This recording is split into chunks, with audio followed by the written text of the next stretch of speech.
പ്രിയ പ്രേക്ഷകർക്ക് 24 റൗണ്ടപ്പിലേക്ക് സ്വാഗതം. ഞാൻ ഗോകുൽ രവി. വിശദമായ റിപ്പോർട്ടുകളിലേക്ക്. കോട്ടയം മെഡിക്കൽ കോളേജിൽ ആശുപത്രി കെട്ടിടം തകർന്ന് സ്ത്രീക്ക് ദാരുണാന്ത്യം. തലയോലപ്പറമ്പ് സ്വദേശി ബിന്ദുവാണ് അപകടത്തിൽ മരിച്ചത്. മകളുടെ ശസ്ത്രക്രിയയ്ക്കായി ആശുപത്രിയിലെത്തിയപ്പോഴായിരുന്നു ദുരന്തം. അപകടമുണ്ടായി 2.5 മണിക്കൂറിന് ശേഷമാണ് ബിന്ദുവിന്റെ മൃതദേഹം കെട്ടിടാവശിഷ്ടങ്ങൾക്കിടയിൽ നിന്ന് പുറത്തെടുത്തത്. അപകടത്തിൽ ഒരു കുട്ടി ഉൾപ്പെടെ 3 പേർക്ക് പരിക്കേറ്റു.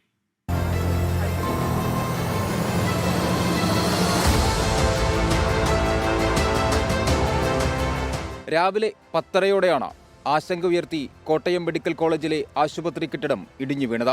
14-ാം വാർഡിലെ ശുചിമുറിയുള്ള ഭാഗമാണ് തകർന്നത്. അപകടത്തിൽ 2 പേർക്ക് പരിക്കുണ്ടായെന്നാണ് ആദ്യം പുറത്തു വന്ന വിവരം. അത് ഇടിഞ്ഞു വീഴുക. ഞങ്ങൾ ചായക്കട നിന്നപ്പോഴായിരുന്നു സംഭവം. പെട്ടെന്നായിരുന്നു. ഒരാളെ കണ്ടോളൂ, ഞാൻ ഒരാളെ കണ്ടോളൂ. ആളുണ്ടെന്നുള്ള ചാൻസ് ഇല്ല, കാരണം ആളുണ്ടെങ്കിൽ ബൈസ്റ്റാൻഡേഴ്സ് ആയാലും റിപ്പോർട്ട് ചെയ്തേനെ. ഒരാളെ ഞാൻ റെസ്ക്യൂ ചെയ്തു, ഒരാൾ അപ്പുറ സൈഡിലായിരുന്നു, അവർ തെറിച്ച് വീണു. അല്പസമയത്തിനകം തന്നെ മന്ത്രി VN വാസവൻ അപകട സ്ഥലത്തെത്തി. പിന്നാലെ ആരോഗ്യമന്ത്രി വീണ ജോർജും. അടച്ചിട്ട കെട്ടിടമാണ് തകർന്നതെന്ന് മന്ത്രിമാർ. ഈ ഭാഗം നമ്മൾ ക്ലോസ് ചെയ്തിരുന്നതാണ്. ഈ ബിൽഡിംഗ് ടോട്ടലി നമ്മൾ ഷിഫ്റ്റിംഗ് തുടങ്ങാനായിട്ട് തീരുമാനിച്ചിട്ടുള്ളതാണ്. അടച്ചിട്ടിരുന്നത് കൊണ്ട് വാസ്തവത്തിൽ മറ്റ് പ്രയാസങ്ങൾ ഉണ്ടായില്ല എന്നുള്ളതാണ്. ഇത് ഈ ഭാഗം അടച്ചിട്ടിരുന്നിടത്ത് ഈ സാധനങ്ങളൊക്കെ കൊണ്ടുപോയി വേസ്റ്റൊക്കെ കൊണ്ട് അവർ ഡംപ് ചെയ്തിരുന്നതാണ്. ആ സാധനമാണ് ഇപ്പോൾ ഇടിഞ്ഞു പോയത്. അവിടെ അവിടെ കയറി വന്നപ്പോൾ ഈ സംഭവം ഉണ്ടായി എന്നുള്ളതാണ് പ്രശ്നം. ഇതിനിടയിലാണ് അമ്മയെ കാണാനില്ലെന്ന് ബിന്ദുവിന്റെ മകളും ഭർത്താവും അറിയിച്ചത്. ഇതോടെ രക്ഷാപ്രവർത്തനം ഊർജിതമാക്കി. 12:30 രക്ഷാപ്രവർത്തനത്തിന് JCB സ്ഥലത്തെത്തിച്ചു.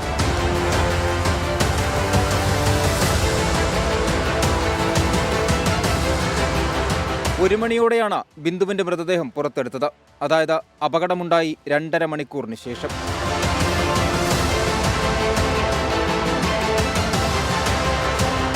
ഇതോടെ രക്ഷാപ്രവർത്തനം വൈകിയെന്ന ആരോപണം ശക്തമായി. മന്ത്രിമാർ അപകടസ്ഥലത്ത് നടത്തിയ പ്രസ്താവനകളിൽ വിമർശനം. വിശദീകരണവുമായി മന്ത്രിമാർ. ഇവിടെ ഉണ്ടായിരുന്ന അധികൃതർ അപ്പോൾ ഞങ്ങളോട് പറഞ്ഞത് ഇത് ക്ലോസ് ചെയ്തിരുന്നതാണ് ആ ബാത്റൂം. കേക്ക് ഞങ്ങൾ മനസ്സിലാക്കി അവർ പറഞ്ഞതാണ്. ഇനി അങ്ങനെ അല്ല എന്നുള്ളതെങ്കിൽ അത് പരിശോധിക്കുന്നതാണ് മിനിസ്റ്റർ പറഞ്ഞത്. അല്ല, അത് അടച്ച ബ്ലോക്കാണ് എന്നുള്ളത് തന്നെയാണ്. ഒരു അടഞ്ഞ ആ ബ്ലോക്ക് ഉപയോഗിക്കുന്നില്ല, അടച്ചിട്ടിരുന്നൊരു ബ്ലോക്കാണെന്നുള്ളതാണ് പ്രാഥമികമായിട്ടുള്ള ഇൻഫർമേഷൻ. അപ്പോൾ അതുകൊണ്ട് എങ്ങനെയാണോ ആ ഘട്ടത്തിൽ നമുക്ക് ഇൻഫർമേഷൻ കിട്ടുന്നത്, നമുക്ക് ആ അപ്പോൾ കിട്ടുന്ന ഇൻഫർമേഷൻ ആണല്ലോ, അത് ഹൈഡ് ചെയ്തല്ലോ നിങ്ങളോട് പറയുന്നത്. ഇതിനിടെ ആരോഗ്യവകുപ്പിനെതിരെയും മന്ത്രിക്കെതിരെയും പ്രതിഷേധം ശക്തം. തലസ്ഥാന നഗരത്തിലും വിവിധയിടങ്ങളിലും മന്ത്രിക്കെതിരെ പ്രതിപക്ഷ യുവജന സംഘടനകൾ രംഗത്തിറങ്ങി.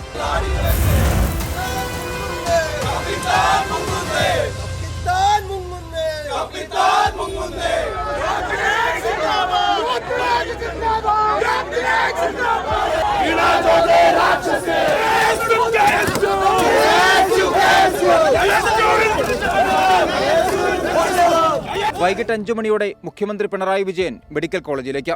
മുഖ്യമന്ത്രിക്ക് നേരെ കരിങ്കൊടി പ്രയോഗം.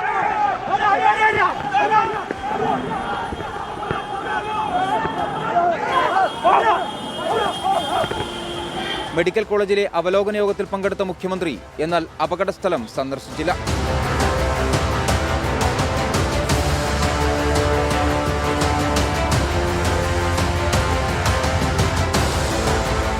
സർക്കാരിനെതിരെ പ്രതിഷേധം തുടരുകയാണ് പ്രതിപക്ഷ സംഘടനകൾ. News desk 24. Kottayam medical college അപകടത്തിലെ രക്ഷാദൌത്യത്തിലുണ്ടായത് ഗുരുതര വീഴ്ച. കെട്ടിടം തകർന്നു വീണ് 2.5 മണിക്കൂറിന് ശേഷമാണ് ബിന്ദുവിന്റെ മൃതദേഹം പുറത്തെടുക്കാനായത്. അപകടമുണ്ടായത് ആളൊഴിഞ്ഞ കെട്ടിടത്തിലാണെന്ന മന്ത്രിമാരായ വീണ ജോർജിന്റെയും VN വാസവന്റെയും പ്രതികരണങ്ങൾ രക്ഷാദൌത്യം വൈകിപ്പിച്ചെന്നാണ് പ്രതിപക്ഷ ആരോപണം. രാവിലെ 10:30 നാടിനെ നടുക്കിയ അപകടം. 1 മണിക്കൂറിന് ശേഷം സ്ഥലത്തെത്തിയ മന്ത്രിമാരുടെ പ്രതികരണങ്ങൾ സംഭവിച്ചത് അത്ര വലിയ അപകടമല്ല എന്ന തരത്തിൽ. ഈ ഭാഗം നമ്മൾ ക്ലോസ് ചെയ്തിരുന്നതാണ്. ഈ ബിൽഡിംഗ് ടോട്ടലി നമ്മൾ ഷിഫ്റ്റിംഗ് തുടങ്ങാനായിട്ട് തീരുമാനിച്ചിട്ടുള്ളതാണ്. അടച്ചിട്ടിരുന്നത് കൊണ്ട് വാസ്തവത്തിൽ മറ്റ് പ്രയാസങ്ങൾ ഉണ്ടായില്ല എന്നുള്ളതാണ്. ഇത് ഈ ഭാഗം അടച്ചിട്ടിരുന്നിടത്ത് ഈ സാധനങ്ങളൊക്കെ കൊണ്ടുപോയി വേസ്റ്റൊക്കെ കൊണ്ട് അവർ ഡംപ് ചെയ്തിരുന്നതാണ്. ആ സാധനമാണ് ഇപ്പോൾ ഇടിഞ്ഞു പോയത്. അവിടെ കയറി വന്നപ്പോൾ ഈ സംഭവം ഉണ്ടായി എന്നുള്ളതാണ് പ്രശ്നം. ഉച്ചയ്ക്ക് 1 മണിയോടെ മാത്രമാണ് ബിന്ദുവിന്റെ മൃതദേഹം പുറത്തെടുക്കാനായത്. അതായത് അപകടം നടന്ന് 2.5 മണിക്കൂറിന് ശേഷം. ബിന്ദുവിനെ കാണാനില്ലെന്ന് പോലീസിൽ പരാതിപ്പെട്ടപ്പോഴാണ് രക്ഷാപ്രവർത്തനം ഊർജിതമാക്കിയതെന്ന് ബന്ധുക്കൾ. ഞാൻ ഗിരിനഗർ പോലീസ് സ്റ്റേഷനിൽ പനമ്പള്ളി നഗറിൽ ഞാൻ വിളിച്ചു പറഞ്ഞിട്ടാണ് അവർ അന്വേഷിക്കുന്നത്. അത്രയും നേരം അവർ അന്വേഷിച്ചിട്ടില്ല. മിനിസ്റ്റർ പോലും പറഞ്ഞ ഒരു കുഴപ്പമില്ലെന്നാ. രക്ഷാദൌത്യത്തിൽ ഗുരുതര വീഴ്ചയെന്ന ആരോപണവുമായി പ്രതിപക്ഷവും രംഗത്തെത്തി. ആരോഗ്യ വകുപ്പ് മന്ത്രി പറയുന്നു ഇവിടെ ഒന്നും സംഭവിച്ചിട്ടില്ല, ഒരു കുഴപ്പമില്ല. അവരീ പറയുന്ന സമയത്ത് ഈ മണ്ണിനകത്തൊരു പാവപ്പെട്ട സ്ത്രീ മരിച്ചു കിടക്കുകയാണ്. അവര് എന്തിന് നാട്ടുകാരുടെ പച്ചക്കള്ളം പറഞ്ഞു എന്നുള്ളതാണ് ഞങ്ങളുടെ ചോദ്യം. എങ്ങനെ ഈ ബാത്റൂമിൽ ആള് വന്ന് ഈ വീഴുന്ന സാഹചര്യം ഉണ്ടായി, എങ്ങനെ ഒരാൾ മരണപ്പെട്ടു, അതിന് സർക്കാർ ഉത്തരം പറഞ്ഞേ മതിയാകത്തുള്ളൂ. ആളൊഴിഞ്ഞ കെട്ടിടമാണ് ഇടിഞ്ഞു വീണത് എന്ന മന്ത്രിമാരുടെ വാദം തെറ്റെന്ന് തെളിയിക്കുന്നതാണ് രോഗികളുടെയും പ്രതികരണം. ഞങ്ങൾ ഇന്നലെ മുതലേ ആ ബാത്റൂമാണ് ഉപയോഗിക്കുന്നത്. 2 ബാത്റൂമേ ഉള്ളൂ അതിൻ്റെ അകത്തിൽ. അവിടെ ഞങ്ങൾ കുളിച്ച് 10 മിനിറ്റ് ആയതേ ഉള്ളൂ കുളിച്ചിറങ്ങിയിട്ട്. നമുക്ക് അവരെന്താ പറയുന്നത് നമുക്കറിയത്തില്ല. ഞങ്ങൾ ഇന്നും അത് കഴിഞ്ഞിട്ടെങ്കിലും ഞങ്ങൾ അതുകൊണ്ടല്ല ഞങ്ങൾ ഇങ്ങനെ ഇറക്കി വിട്ടത്. ഞങ്ങൾ കുളിച്ചുകൊണ്ടിരുന്ന ബാത്റൂമിൽ കുളിച്ചിങ്ങോട്ട് ഇറങ്ങി കഴിഞ്ഞപ്പം ഇടിഞ്ഞിടിഞ്ഞ് വരുന്ന ഞങ്ങൾ കാണുന്നത്. ഞങ്ങൾ ഇങ്ങനെ ഇവിടെ സൈഡിലേക്കും അവിടെ നിന്ന് ഇടിഞ്ഞിടിഞ്ഞ് വരിക. കാലപ്പഴക്കം ചെന്നതും ബലക്ഷയമുള്ളതുമായ കെട്ടിടമായിരുന്നെങ്കിൽ എന്തുകൊണ്ട് മുന്നറിയിപ്പ് നൽകിയില്ല എന്നാണ് ഉയരുന്ന പ്രധാന ചോദ്യം. അപകട സ്ഥലത്തെത്തിയപ്പോൾ ലഭിച്ച വിവരങ്ങളുടെ അടിസ്ഥാനത്തിലാണ് ആദ്യം പ്രതികരിച്ചതെന്ന് മന്ത്രി വീണ ജോർജ്. രക്ഷാദൌത്യം വൈകി എന്ന ആരോപണവും തള്ളുകയാണ് പിന്നീടും മന്ത്രിമാർ ചെയ്തത്. 24 കോട്ടയം. കോട്ടയം മെഡിക്കൽ കോളേജിൽ മരിച്ച ബിന്ദു കുടുംബത്തിന്റെ നെടുന്തൂണായിരുന്നു. അപ്രതീക്ഷിത വിയോഗം കുടുംബത്തിന് താങ്ങാനാകുന്നില്ല. നട്ടെല്ലിന് പരിക്കേറ്റ മകൾ നവമിയുടെ ചികിത്സയ്ക്കായാണ് ബിന്ദുവും കുടുംബവും കോട്ടയം മെഡിക്കൽ കോളേജിലേക്ക് പോയത്. ബിന്ദുവിന്റെ മൃതദേഹം നാളെ വീട്ടുവളപ്പിൽ സംസ്കരിക്കും.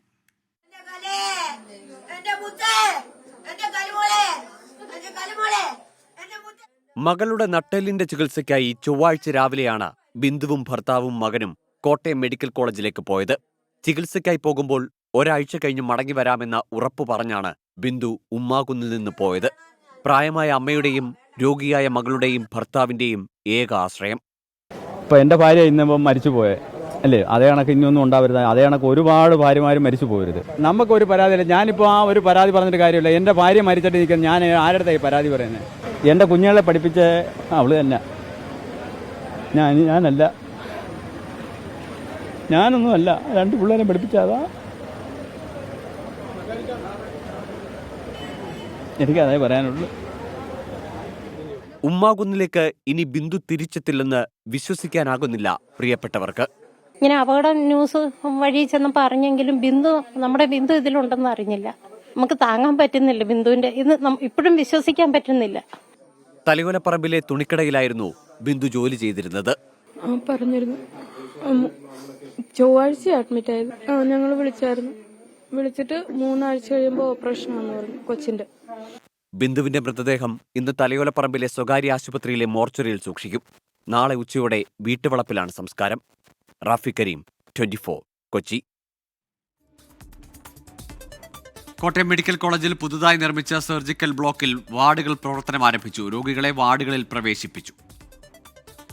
സർജറി കഴിഞ്ഞ് ഇപ്പോൾ വേറെ വലിയ പ്രശ്നങ്ങളൊന്നും ഇല്ലാതെ പുതിയ ബിൽഡിങ്ങിലോട്ട് മാറ്റി. ഇപ്പം ഇവിടെ അത്യാവശ്യം നല്ല സൗകര്യമൊക്കെ ഉണ്ട്. നിങ്ങൾ കംഫർട്ടാണ്. ഇത് അവിടെ നിന്ന് പോകുന്നത് തന്നെ ദൈവാനുഗ്രഹം. എനിക്ക് ഓടത്തുമില്ല നടക്കത്തുമില്ലാത്ത വരുമായിരുന്നു. എൻ്റെ കൊച്ചു കൂടെ നിന്ന് കൊച്ചു ഭയങ്കര കരച്ചിലായിരുന്നു. അമ്മ വല്യമ്മേനക്ക് ഓടാൻ മെല്ലെ എടുത്തോണ്ട് പോയ വല്യമ്മ എന്നെ ചെയ്യുന്നവർക്ക് ഞങ്ങളെല്ലാം കൂട്ടക്കരച്ചിലായിരുന്നു. ഇവിടെ വന്ന് ചെയ്യുന്നത് നല്ല രീതിയിലുണ്ട്. അവിടേക്കുള്ള നല്ല സുഖപരമായിട്ട് നല്ലൊരു ഇതാണ്. നല്ല വൃത്തിയുണ്ട്. നല്ല എല്ലാ കാര്യവും ബെഡാണെങ്കിലും നല്ല ബെഡ്, നല്ല രീതിയിൽ ഇവിടെ വരുന്ന പേഷ്യന്റ് നല്ലപോലെ കൈകാര്യം ചെയ്യുന്നുണ്ട്. ടോബി ജോൺസൺ ഉണ്ട് കോട്ടയത്ത് നിന്ന് വിശദാംശങ്ങളുമായി. ടോബി, ഇത് നേരത്തെ ആകാമായിരുന്നു. ഓപ്പറേഷൻ തിയേറ്റർ അടക്കം ഇനിയും അവിടെ സജ്ജീകരിക്കേണ്ട ഉണ്ടാകും എന്നാണ് മനസ്സിലാക്കുന്നത്. ഏതായാലും ഈ ബാക്കിയുള്ള രോഗികൾക്കെങ്കിലും ആശ്വാസകരമായ നടപടി വരുന്നു അല്ലേ? തീർച്ചയായിട്ടും ബാക്കിയുണ്ടാകുന്ന രോഗികൾക്കെല്ലാം ഒരു ആശ്വാസകരമായിട്ടുള്ള വാർത്ത തന്നെയാണ്. കോട്ടയം മെഡിക്കൽ കോളേജിൽ പുതുതായി പണി കഴിപ്പിച്ച ഇന്ന് തകർന്നു വീണ കെട്ടിടത്തിലുണ്ടായി പ്രവർത്തിച്ചിരുന്ന വാർഡുകൾ അല്ലെങ്കിൽ അവിടെ ഉണ്ടായിരുന്ന സംവിധാനങ്ങളൊക്കെ മാറ്റാൻ നിശ്ചയിച്ചിരുന്ന അല്ലെങ്കിൽ അതിനുവേണ്ടി തയ്യാറാക്കിയ പുതിയ കെട്ടിടത്തിലേക്ക് ഇന്ന് ഈ അപകടത്തിന് പിന്നാലെ അടിയന്തരമായി വാർഡുകൾ സജ്ജീകരിച്ചിരിക്കുകയാണ്. അവിടെ നിന്നുള്ള രോഗികളുടെ പ്രതികരണമാണ് വന്നത്. ഈ അപകടത്തെ തുടർന്ന് ആശങ്കയിലായ ആളുകൾക്ക്, അവിടെ ഉണ്ടായിരുന്ന ചികിത്സയ്ക്ക് എത്തിയവർക്കും അവരുടെ കൂട്ടിരിപ്പുകാർക്കും ഒക്കെ ആശ്വാസകരമായൊരു നടപടി അവിടെ ഉണ്ടാകുന്നു. പക്ഷേ അത് വൈകിപ്പോയി, അല്ലെങ്കിൽ ബിന്ദുവിൻ്റെ മരണം അതിന് കാരണമാകേണ്ടി വന്നു.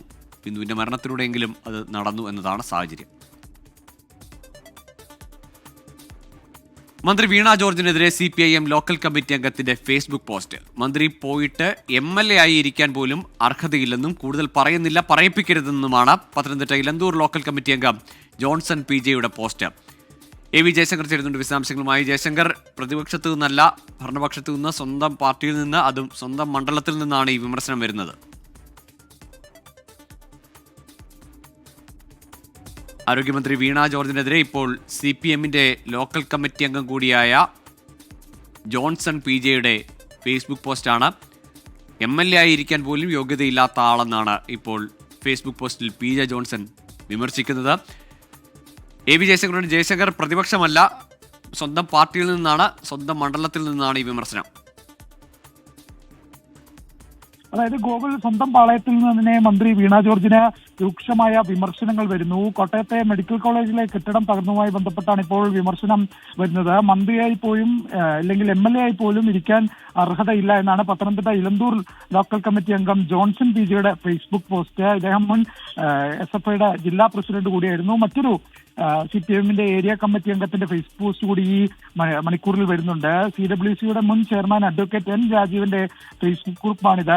കുട്ടിയായിരിക്കെ താൻ ക്ലാസ് പരീക്ഷാ ദിവസം വയറുവേദന എന്ന് കളവ് പറയായിരുന്നു. അങ്ങനെ താൻ പരീക്ഷകളിൽ നിന്ന് രക്ഷപ്പെട്ടുൾപ്പെടെ പരിഹാസങ്ങളോട് കൂടിയാണ് ഇത്തരത്തിലൊരു പോസ്റ്റ്. അങ്ങനെ ജില്ലയിലെ 2 CPMവുമായി ബന്ധപ്പെട്ട പ്രാദേശിക നേതാക്കളുടെ ഫേസ്ബുക്ക് പോസ്റ്റാണ് മന്ത്രിക്കെതിരെ ഈ മണിക്കൂറിൽ വരുന്നത്. എന്തായാലും ഈ കോട്ടയം അപകടവുമായി ബന്ധപ്പെട്ടാണ് ഇത്തരത്തിൽ ഉള്ള വിമർശനം. ഈ ഏറ്റവും ഒടുവിൽ പോസ്റ്റിട്ട ജോർജ് ഈ CPMന്റെ വളരെ പ്രധാനപ്പെട്ട പ്രാദേശിക നേതാവാണ്. ഒപ്പം തന്നെ മുൻ CWC മുൻ ചെയർമാൻ കൂടിയായ N രാജീവാണ് ഏറ്റവും ഒടുവിൽ മന്ത്രിക്കെതിരെ പോസ്റ്റ് ഇട്ടത്. എന്തായാലും വലിയ ചോദ്യങ്ങൾ പാർട്ടിക്കുള്ളിൽ നിന്ന് തന്നെ മന്ത്രി വീണ ജോർജിന് ഉണ്ടാകുന്ന ഒരു സാഹചര്യമാണുള്ളതും. മന്ത്രിയുടെ സ്വന്തം ജില്ലയായ പത്തനംതിട്ടയിൽ നിന്നാണ് ഇത്തരത്തിലുള്ള വിമർശനം വരുന്നതെന്നും ശ്രദ്ധേയമാണ്. പാർട്ടി എന്തായാലും ഇത്തരം വിമർശനങ്ങൾ പരിശോധിക്കുമെന്ന് തന്നെയാണ് നമുക്ക് മനസ്സിലാകുന്നത്. തിരികെ വാർത്തകളിലേക്ക്. ഫുട്ബോൾ താരം ഡിയോഗോ ജോട്ടയ്ക്ക് കാർ അപകടത്തിൽ ദാരുണാന്ത്യം. ജോട്ടയും സഹോദരനും സഞ്ചരിച്ച കാർ അപകടത്തിൽപ്പെട്ട് കത്തിയമർന്ന് ഇരുവരും തൽക്ഷണം മരിക്കുകയായിരുന്നു. 10 നാൾ മുമ്പാണ് ലിവർപൂളിന്റെ പോർച്ചുഗീസ് താരമായ ജോട്ട വിവാഹിതനായത്.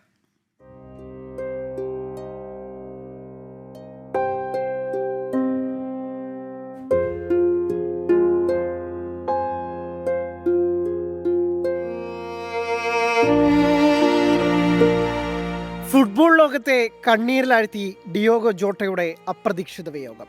വടക്കു പടിഞ്ഞാറൻ സ്പെയിനിലെ സമോറയിൽ രാവിലെയുണ്ടായ കാർ അപകടത്തിലാണ് ഫുട്ബോൾ താരങ്ങളായ ഡിയോഗോ ജോട്ടയും സഹോദരൻ ആന്ദ്രേ സിൽവയുടെയും ദാരുണാന്ത്യം. അവധിക്കാല ആഘോഷങ്ങൾക്കായി സ്പെയിനിലുള്ള ജോട്ടയും സഹോദരനും ബെനവെന്റയിലേക്കുള്ള യാത്രയിലായിരുന്നു. ഇവർ സഞ്ചരിച്ചിരുന്ന ലംബോർഗിനി കാർ മറ്റൊരു വാഹനത്തെ മറികടക്കുന്നതിനിടയിൽ ടയർ പൊട്ടി അപകടത്തിൽപ്പെട്ടെന്നാണ് പ്രാഥമിക വിവരം. അപകടത്തിൽ തീപിടിച്ച കാർ പൂർണ്ണമായും കത്തിനശിക്കുകയായിരുന്നു. ജോട്ടയ്ക്ക് 28ഉം സിൽവയ്ക്ക് 26 വയസ്സുമായിരുന്നു. ഏതാനും ദിവസങ്ങൾക്ക് മുമ്പായിരുന്നു ജോട്ടയുടെ വിവാഹം. ദീർഘകാല സുഹൃത്ത് റൂത്ത് കാർഡോസയുമായുള്ള വിവാഹത്തിന്റെ ചിത്രങ്ങൾ ജോട്ട സമൂഹമാധ്യമങ്ങളിൽ പങ്കുവച്ചിരുന്നു. ഇവർക്ക് 3 കുട്ടികളുമുണ്ട്.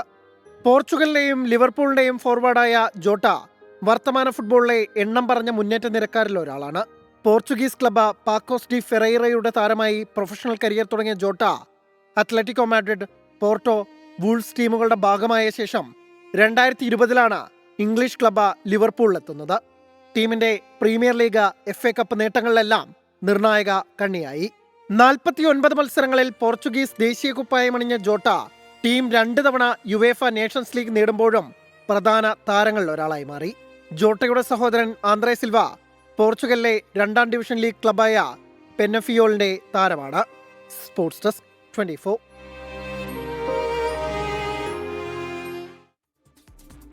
എറണാകുളം അങ്കമാലി അതിരൂപത കുർബാന തർക്കത്തിന് താൽക്കാലിക പരിഹാരം. കുർബാന തർക്കത്തിലെ ഒത്തുതീർപ്പ് വ്യവസ്ഥകൾ നിലവിൽ വന്നു. ഇത് പ്രകാരം അതിരൂപതയിലെ എല്ലാ പള്ളികളിലും ജനാഭിമുഖ കുർബാനയ്ക്ക് പുറമെ ഏകീകൃത കുർബാനയും അർപ്പിച്ചു. അതിരൂപത ആസ്ഥാനത്ത് പുതിയ ഭരണസമിതി ഇന്ന് ചുമതല ഏറ്റെടുത്തു. നാളുകളായി നിലനിൽക്കുന്ന കുർബാന തർക്കത്തിനാണ് ഇന്ന് താൽക്കാലിക പരിഹാരമായത്. പ്രശ്നപരിഹാരത്തിനായി ചേർന്ന വൈദിക സമിതി യോഗത്തിലാണ് ഒത്തുതീർപ്പ് വ്യവസ്ഥകൾ നിലവിൽ വരുന്നത്. തർക്കം നിലനിൽക്കുന്ന എറണാകുളം അങ്കമാലി അതിരൂപതയിൽ ഞായറാഴ്ചകളിലും കടമുള്ള ദിവസങ്ങളിലും ഒരു ഏകീകൃത കുർബാനയർപ്പിക്കണം. മേജർ ആർച്ച് ബിഷപ്പും വികാരിയും എത്തുന്ന ദിവസങ്ങളിൽ ഏകീകൃത കുർബാനയർപ്പിക്കണം. അച്ചടക്ക നടപടി നേരിട്ട വൈദികരുടെ പ്രശ്നങ്ങൾ രമ്യമായി പരിഹരിക്കും എന്നിവയായിരുന്നു വ്യവസ്ഥകൾ. ഇതുപ്രകാരം ദുഃഖ്രാന തിരുനാളും സീറോ മലബാർ സഭാദിനവുമായ ഇന്ന് പള്ളികളിൽ ജനാഭിമുഖ കുർബാനയ്ക്ക് പുറമെ ഒരു ഏകീകൃത കുർബാനയർപ്പിച്ചു. എന്നാൽ വ്യവസ്ഥകൾ പൂർണ്ണമായും അംഗീകരിക്കാൻ കഴിയില്ലെന്ന് കാണിച്ച് വൺ കുർബാന മൂവ്മെന്റ് സീറോ മലബാർ സഭാദിനം വഞ്ചനാ ദിനമായി ആചരിച്ചു. 24 കൊച്ചി. രജിസ്ട്രാറെ സസ്പെൻഡ് ചെയ്ത കേരള സർവകലാശാല വൈസ് ചാൻസലറുടെ നടപടിക്കെതിരെ സർക്കാർ കോടതിയിലേക്ക്. രജിസ്ട്രാർ ഡോക്ടർ KS അനിൽകുമാറിന് പദവിയിൽ തുടരാൻ തടസ്സമില്ലെന്നാണ് സർക്കാർ നിലപാട്. തനിക്കെതിരെയുള്ള നടപടി തള്ളി ഡോക്ടർ KS അനിൽകുമാർ കേരള സർവകലാശാല ആസ്ഥാനത്തെത്തി. പ്രതിഷേധങ്ങൾക്കിടെ താൽക്കാലിക VC ഡോക്ടർ സിസ തോമസും സർവകലാശാലയിലെത്തി.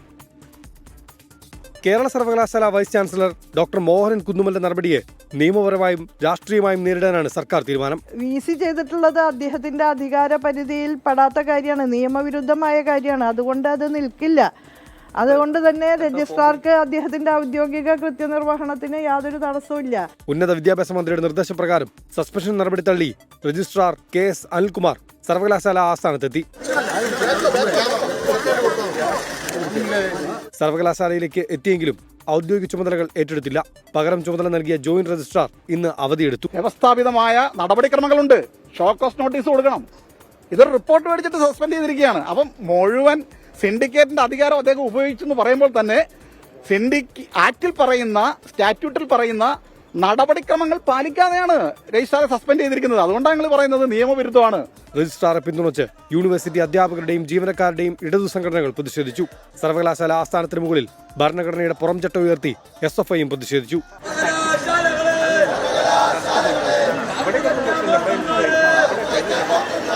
പ്രതിഷേധങ്ങൾക്കിടെ വൈസ് ചാൻസലറുടെ താൽക്കാലിക ചുമതല ലഭിച്ച ഡിജിറ്റൽ സർവകലാശാല VC സിസ തോമസ് സർവകലാശാലയിലെത്തി സ്ഥാനമേറ്റു. മോഹനൻ കുന്നുമൽ റഷ്യയിൽ പോയ സാഹചര്യത്തിൽ ഈ മാസം 8 വരെയാണ് അധിക ചുമതല. 24 തിരുവനന്തപുരം. സംസ്ഥാനത്ത് വീണ്ടും തെരുവുനായ ആക്രമണം. തിരുവനന്തപുരം, കോഴിക്കോട്, പാലക്കാട് ജില്ലകളിലായി 30 പേർക്ക് കടിയേറ്റു. 2.5 വയസ്സുകാരൻ ഉൾപ്പെടെയുള്ളവർക്കാണ് പരിക്കേറ്റത്. തിരുവനന്തപുരം പോത്തൻകോട് ഉണ്ടായ തെരുവുനായ ആക്രമണത്തിൽ 3 സ്ത്രീകൾ ഉൾപ്പെടെ 20 പേർക്കാണ് പരിക്കേറ്റത്. 1.5 കിലോമീറ്റർ ദൂരത്തിൽ നായയുടെ ആക്രമണമുണ്ടായി. ഒരു നായയാണ് എല്ലാവരെയും കടിച്ചത്. നാട്ടുകാർ നായയെ പിടികൂടാൻ ശ്രമിച്ചെങ്കിലും കഴിഞ്ഞില്ല. കടിയേറ്റവർ തിരുവനന്തപുരം മെഡിക്കൽ കോളേജിൽ ചികിത്സ തേടി. കോഴിക്കോട് വാണിമേലിലും കുറുവന്തേരിയിലുമാണ് തെരുവുനായയുടെ അക്രമമുണ്ടായത്. 5 പേർക്ക് കടിയേറ്റു. വാണിമേലിൽ 2.5 വയസ്സുകാരനും 8ാം ക്ലാസ് വിദ്യാർത്ഥിക്കും കടിയേറ്റു. വാണിമേൽ പഞ്ചായത്തിന്റെ പരിസര പ്രദേശങ്ങളിലായിട്ട് തെരുവ് പട്ടിയുടെ ശല്യം വളരെയധികം രൂക്ഷമായിരിക്കുകയാണ്. 2.5 വയസ്സുള്ള ഒരു കുട്ടി ഉൾപ്പെടെ ഇന്ന് പട്ടി കടിച്ചിരിക്കുകയാണ്.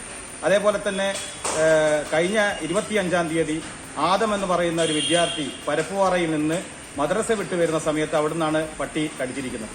ഈ പട്ടിയുടെ ശല്യം വലിയ രൂക്ഷമായിരിക്കുകയാണ്. പാലക്കാട് മണ്ണാർക്കാട് കാരാകുർശിയിൽ 5 പേർക്കും കടിയേറ്റു. കടിയേറ്റവർ കാരാകുർശി ആരോഗ്യ കേന്ദ്രത്തിലും പ്രദേശത്തെ മറ്റ് ആശുപത്രികളിലും ചികിത്സ തേടി. വിവിധ ബ്യൂറോകൾക്കൊപ്പം 24 കോഴിക്കോട്. 24 റൗണ്ടപ്പിലേക്ക് വീണ്ടും. ആഗോള ഭരണത്തിൽ വിശ്വസനീയതയും ഫലപ്രദവുമായ പരിഷ്കാരങ്ങൾ ആവശ്യമെന്ന് ഘാന പാർലമെന്റിൽ പ്രധാനമന്ത്രി നരേന്ദ്രമോദി. ഘാനയുടെ പരമോന്നത സിവിലിയൻ ബഹുമതിയായ officer of the order of the star of Ghana പ്രധാനമന്ത്രി നരേന്ദ്രമോദിക്ക് സമ്മാനിച്ചു. ഭീകരവാദത്തിനെതിരെ ഘാനയുമായി സഹകരിച്ചു നീങ്ങാൻ പ്രസിഡന്റ് ജോൺ ദ്രാമനി മഹാമയുമായി നടത്തിയ ചർച്ചയിൽ തീരുമാനിച്ചു. ഇന്ന് പ്രധാനമന്ത്രി നരേന്ദ്രമോദി ട്രിനിഡാഡ് ടൊബാഗോ സന്ദർശിക്കും. 2ാം ലോക മഹായുദ്ധത്തിന് ശേഷം സൃഷ്ടിക്കപ്പെട്ട ആഗോളക്രമം അതിവേഗം മാറിക്കൊണ്ടിരിക്കുകയാണെന്ന് ഘാന പാർലമെന്റിനെ അഭിസംബോധന ചെയ്തുകൊണ്ട് പ്രധാനമന്ത്രി നരേന്ദ്രമോദി പറഞ്ഞു. ആഗോള വളർച്ചയിൽ 16% ഇന്ത്യയുടെ സംഭാവനയാണ്. ലോകത്തിലെ 3ാമത്തെ വലിയ സ്റ്റാർട്ടപ്പ് ആവാസ വ്യവസ്ഥ ഇന്ത്യക്കുണ്ടെന്നും ലോകത്തിന്റെ ഔഷധശാലയായി ഇന്ത്യ അംഗീകരിക്കപ്പെട്ടിരിക്കുന്നുവെന്നും പ്രധാനമന്ത്രി.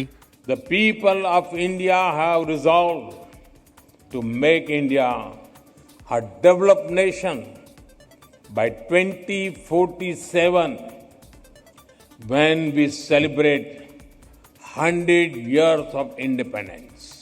കഴിഞ്ഞ ദിവസം ഘാന പ്രസിഡന്റ് ജോൺ മഹാമ രാജ്യത്തെ പരമോന്നത സിവിലിയൻ ബഹുമതിയായ officer of the order of the star of Ghana പുരസ്കാരം പ്രധാനമന്ത്രി മോദിക്ക് സമ്മാനിച്ചിരുന്നു. പുരസ്കാരം നൽകിയതിന് ഘാനയിലെ ജനങ്ങൾക്കും സർക്കാരിനും പ്രധാനമന്ത്രി നന്ദി പറഞ്ഞു. ഇന്ത്യയും ഘാനയും തമ്മിലുള്ള ചരിത്രപരമായ ബന്ധത്തിനായി ഈ ബഹുമതി സമർപ്പിക്കുന്നുവെന്നും മോദി അറിയിച്ചു. ഘാന പ്രസിഡന്റ് ജോൺ മഹാമയുമായി പ്രധാനമന്ത്രി മോദി നടത്തിയ കൂടിക്കാഴ്ചയിൽ ഇരു രാജ്യങ്ങളും 4 ധാരണാപത്രങ്ങളിൽ ഒപ്പുവെച്ചു. സാംസ്കാരിക വിനിമയം, സ്റ്റാൻഡേർഡൈസേഷൻ, സർട്ടിഫിക്കേഷൻ, മെഡിക്കൽ വിദ്യാഭ്യാസം, ഉഭയകക്ഷി സഹകരണം എന്നിവയിലാണ് ധാരണാപത്രങ്ങൾ. ഭീകരതയ്ക്കെതിരായ പോരാട്ടത്തിൽ പരസ്പര സഹകരണം കൂടുതൽ ശക്തിപ്പെടുത്താൻ ഘാന പ്രസിഡന്റ് മഹാമയുമായുള്ള ചർച്ചകളിൽ തീരുമാനിച്ചതായി പ്രധാനമന്ത്രി അറിയിച്ചു. 2 ദിവസത്തെ സന്ദർശനത്തിനായി പ്രധാനമന്ത്രി മോദി ഇന്ന് ട്രിനിഡാഡ് ടൊബാഗോയിലെത്തും. 24 ഡൽഹി. ആഡംബര ബാത്ത്വെയർ നിർമ്മാണ കമ്പനിയായ കോഴ്സയ്ക്ക് പുതിയ ലോഗോയും ബ്രാൻഡ് അംബാസഡറും. ഡൽഹി നോയിഡയിൽ നടന്ന ചടങ്ങിൽ പുതിയ ലോഗോ പ്രകാശനത്തിനൊപ്പം ബ്രാൻഡ് അംബാസഡറായി ബോളിവുഡ് താരം സോനാക്ഷി സിൻഹയെ പ്രഖ്യാപിച്ചു. കമ്പനിയുടെ 30ാം വാർഷികാഘോഷത്തിന്റെ ഭാഗമായി പുതിയ പരസ്യവും അവതരിപ്പിച്ചു. കഴിഞ്ഞ 30 വർഷത്തിനിടയിൽ ഇന്ത്യയിലുടനീളം കോഴ്സ സാന്നിധ്യം വർദ്ധിപ്പിച്ചിട്ടുണ്ടെന്നും ഉപഭോക്താക്കൾക്ക് നല്ല സേവനം ഉറപ്പാക്കാൻ സാധിച്ചെന്നും കോഴ്സ MD അറിയിച്ചു. സോനാക്ഷി ശക്തിയുടെയും വേറിട്ട വ്യക്തിത്വത്തിന്റെയും പ്രതീകമായതുകൊണ്ടാണ് ബ്രാൻഡ് അംബാസഡറായി തെരഞ്ഞെടുത്തതെന്നും റാഡിസൺ ബ്ലൂവിൽ നടന്ന ലോഞ്ച് പരിപാടിയിൽ കോഴ്സ മാനേജിംഗ് ഡയറക്ടർ പറഞ്ഞു. 30 सालों के बाद हमने कि अपने पुराने लोगों को गुड बाय किया है और नया लोगो हम लोग लॉन्च कर रहे हैं. इसके पीछे का मकसद ये है कि कंपनी में लोगों को चेंज नज़र आए, कुछ नया हम करने जा रहे हैं वो लोगों को समझ में आए, और एक स्पीडी हमने ये बनाया है कि ताकि एक रफ्तार और तेजी के साथ हम लोग और सब लोग मिलकर ग्रोथ करें. तो लोगो कैसा लगा आपको?